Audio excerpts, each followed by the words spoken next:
Mga ka-Clover, maraming Pilipino ang naniniwala na kapag may namatay sa pamilya, hindi lang basta pagluluksa ang dapat harapin, kundi pati na rin ang mga pamahiin at sinaunang paniniwala na matagal nang ipinapasa mula sa ating mga ninuno.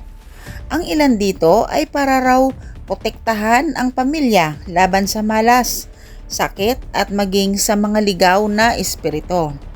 At kahit modernong panahon na ngayon, marami pa rin ang natatakot na baliwalain ang mga pamahiing ito dahil ayon sa mga kwento, may mga pamilyang nakaranas na sunod-sunod na kamalasan matapos nilang hindi sundin ang ilan sa mga ito. Kaya sa video na ito, pag-uusapan natin ang mga pamahiin na dapat gawin bago at pagkatapos ilibing ang patay at ang nakakakilabot na maaaring mangyari kapag ito ay hindi sinunod. Pero bago natin simulan, siguraduhin mong nakasubscribe ka na at pindutin ang notification bell para wala kang ma-miss na kwento, misteryo at mga sinaunang paniniwala dito sa ating channel. Simulan na natin.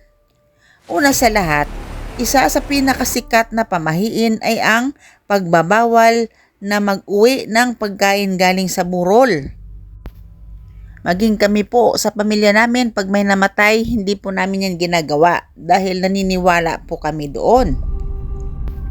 Dahil ayon sa matatanda, ang pagkaing inihain sa lamay ay para lamang sa mga nakikiramay at hindi dapat inuuwi.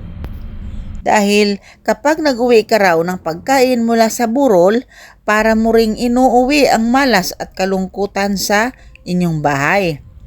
May mga kwento pa nga na matapos mag-uwi ng pagkain mula sa burol, sunod-sunod daw ang pagkasakit sa kanilang pamilya. Ang iba naman ay nakarinig ng mga yabag at kaluskos sa kanilang bahay sa kalaliman ng gabi.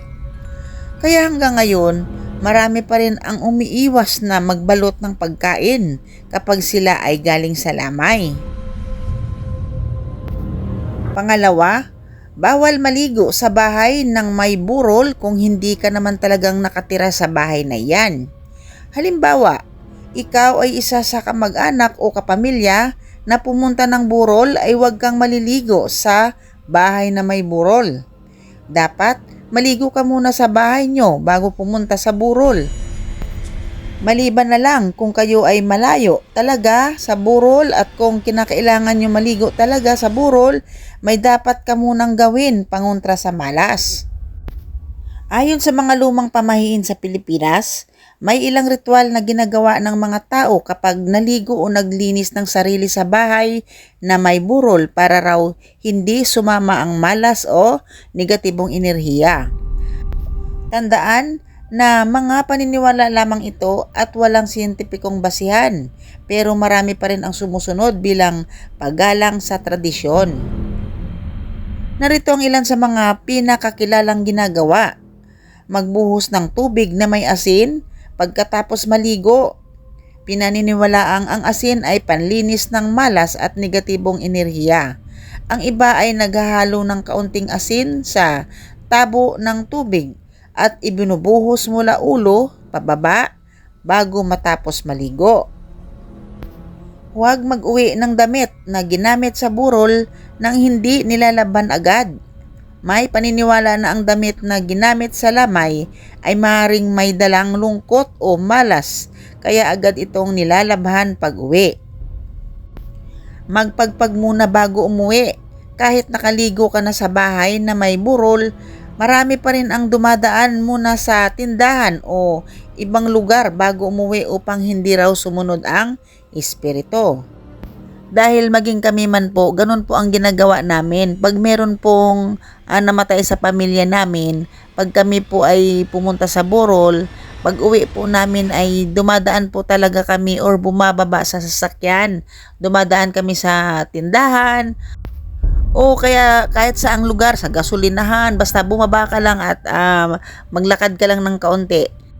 Pagkatapos, bumalik ka na rin sa sasakyan. Ganun lang po, ganyan po ang ginagawa namin bago umuwi sa bahay. Ang mga ibang dapat mo ring gawin ay magdasal bago matulog. Karaniwan ding ginagawa ang simpleng pagdarasal para sa proteksyon at kapayapaan ng yumao. May mga matatanda ring nagsasabi na huwag daw agad matulog pagka-uwi mula sa burol nang hindi naghuhugas ng kamay at paa dahil maaring mabigat ang enerhiyang dala mula roon. Nakakatakot man pakinggan, may mga nagsasabi na may mga taong nananaginip ng yumao matapos nilang baliwalain ang pamahiing ito. Pangatlo, bawal daw magwalis palabas ng pinto habang may burol. Dahil ayon sa paniniwala, kapag nagwalis ka palabas, para mo ring winawalis palabas ang swerte at proteksyon ng bahay. Ang mga matindi pa rito, may paniniwala na maaaring may isa pang kasunod na mamamatay sa pamilya. Kaya naman ang iba, iniipon muna nila ang alikabok at hindi ito itinatapon hanggat hindi naililibing ang yumao. Totoo po yan at naniniwala po kami diyan dahil kami po sa aming pamilya, ganun din po ang ginagawa namin. Hindi po kami nagwawalis hanggat hindi po nailibing ang yumao. Pang-apat, kailangang may magbantay palagi sa kabaong. Hindi raw dapat iniiwang mag-isa ang patay dahil ayon sa matatandang paniniwala, maaaring pasukin ng masamang espiritu ang lugar kapag walang tao sa paligid. May mga kwento pa na may mga nakarinig ng mahinang katok mula sa kabaong habang madaling araw. Ang iba naman ay nakakita raw ng anino na tila nakatayo malapit dito. Kaya kahit pagod na ang pamilya, sinisigurado nilang may gising at nagbabantay buong gabi. Kahit isa lang ang nagbabantay, okay na po yan. Basta wag nyo pong iwanan na wala pong nagbabantay sa inyong yumao. Panglima, bawal tumulo ang luha sa kabaong. Kapag umiiyak daw ng sobra at natuluan ng luha ang kabaong, mahihirapan daw makaalis ang kaluluwa ng yumao dahil parang pinipigilan mo itong lumisan. May mga matatanda na agad pinupunasan ng kabaong kapag natuluan ito ng luha dahil natatakot silang hindi matahimik ang kaluluwa.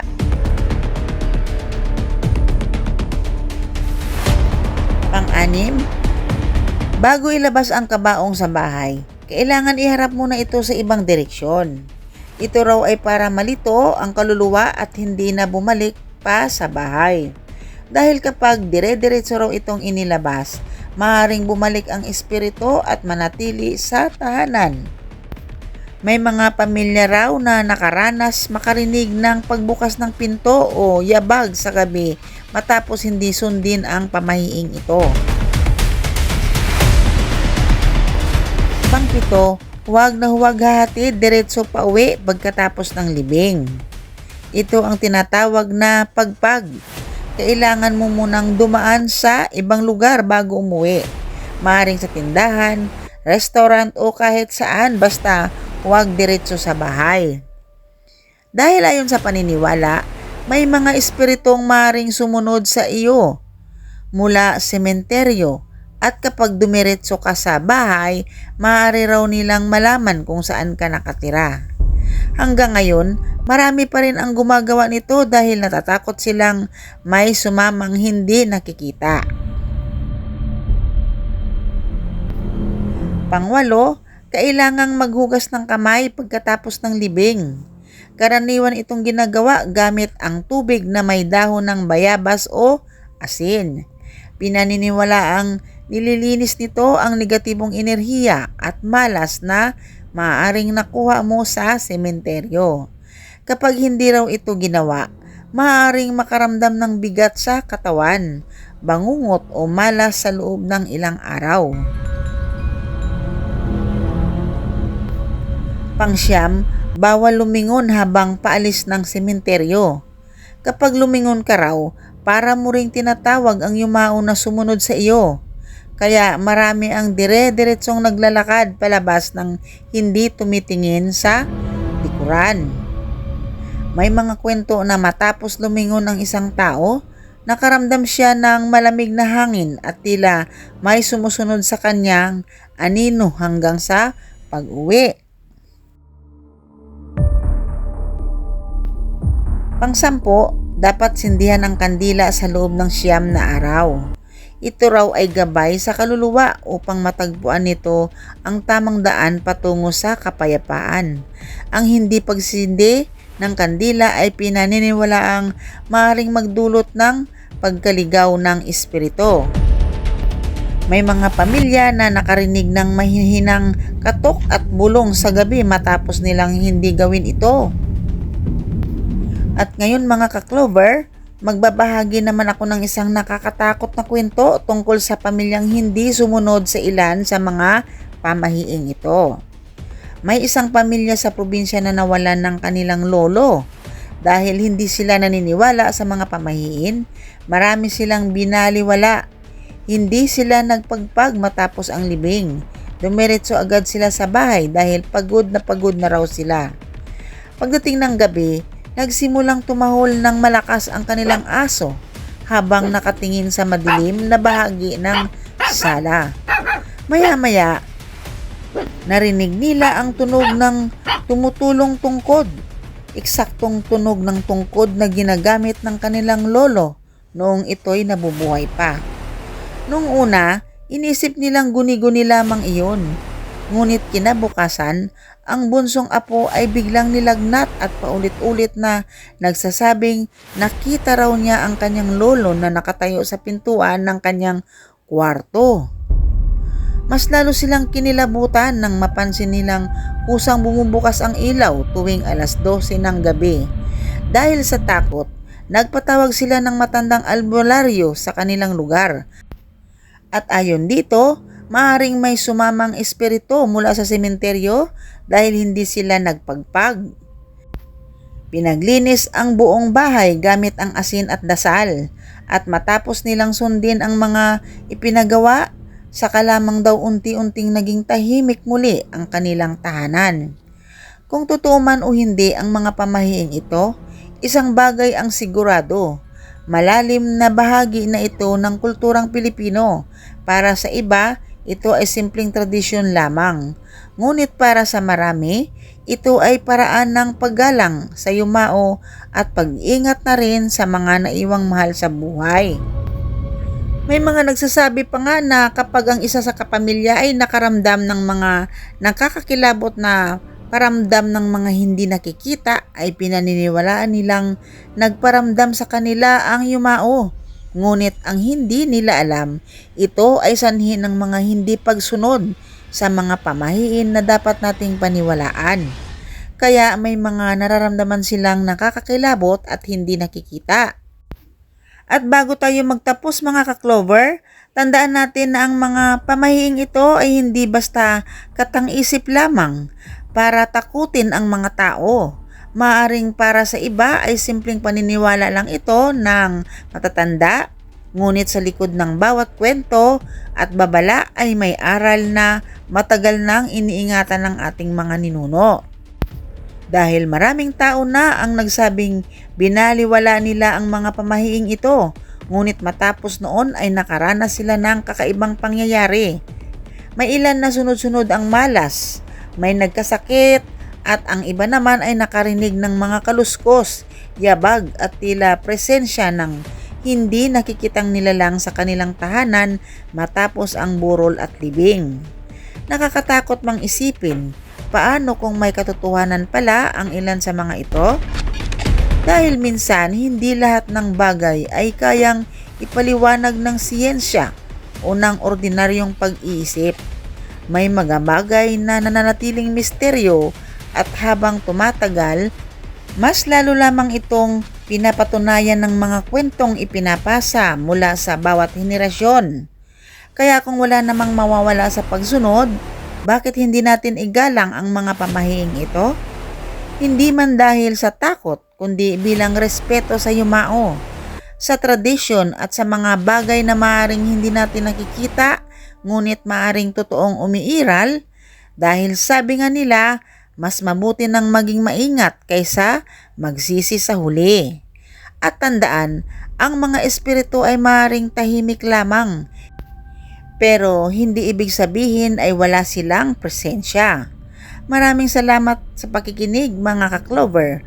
Huwag kalimutang i-like, i-share at mag-subscribe para sa mas marami pang nakakakilabot na kwento, sinaunang pamahiin at misteryong bumabalot sa ating paniniwala.